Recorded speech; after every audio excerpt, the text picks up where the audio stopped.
Hi, everybody. Julie Friedman Smith Gail Bell from Parenting Power. We were just reading an article that came out on Tuesday, September 19th. in the Globe and Mail.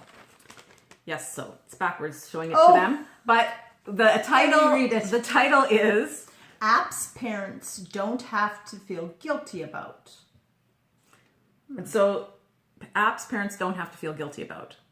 So parents don't have to feel guilty about anything. We know that guilt is a self-induced emotion.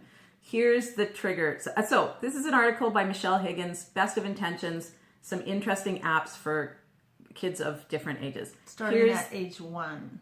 Yeah. Here's the opening paragraph.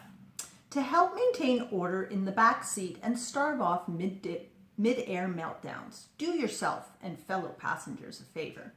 Throw out your usual screen time limits and let children binge on movies and gaming apps for those travel hours. Squash parent guilt by loading your phone or tablet with apps made to get them thinking, not just entertained, to keep noise level at a safe level.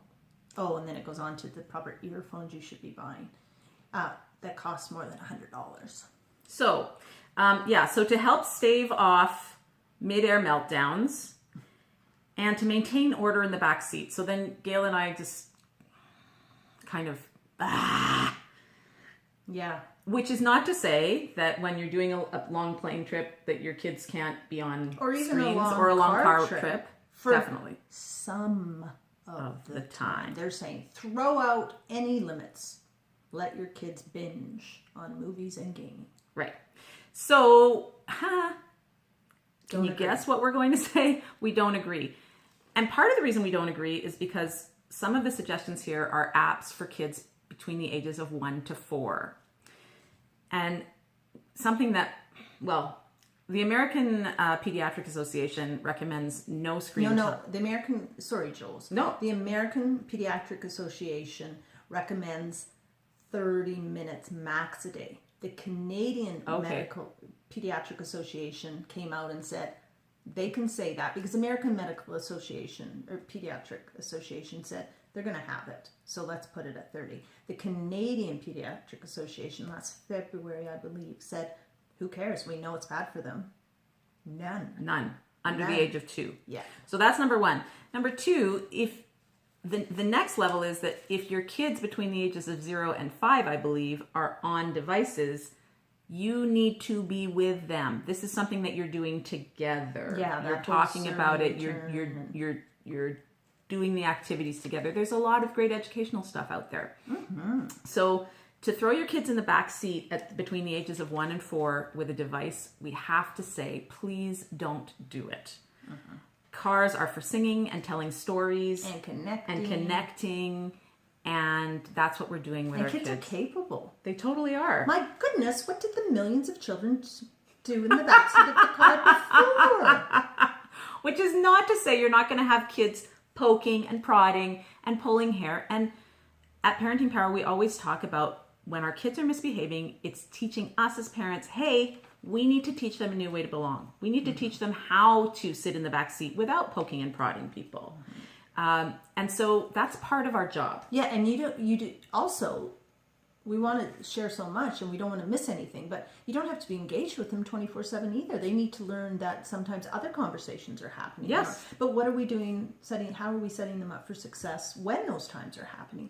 And Jules and I aren't saying older kids can't have their devices. My kids have their devices on planes. My kids have their devices sometimes on car trips. For sure they do. Yeah. Well, they have them with them when we're in the city. Pretty much. We just don't allow All the time. They know, but they're not to be on them when they're in the car. It's, in our family, rude. Yeah, because you're interacting with other people. So looking out the window, playing games, reading books, all the other things that we all manage to do in cars. So we wanted to stress that. And the other point is apps parents don't have to feel guilty about. So if you're feeling guilty that your kids are on screen time, it's not necessarily just about what they're doing on the screen. Yeah.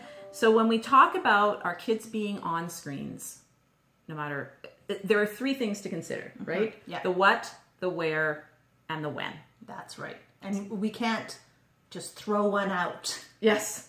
Yeah. The other ones don't matter. As long as we know what they're doing, the other things don't matter. No.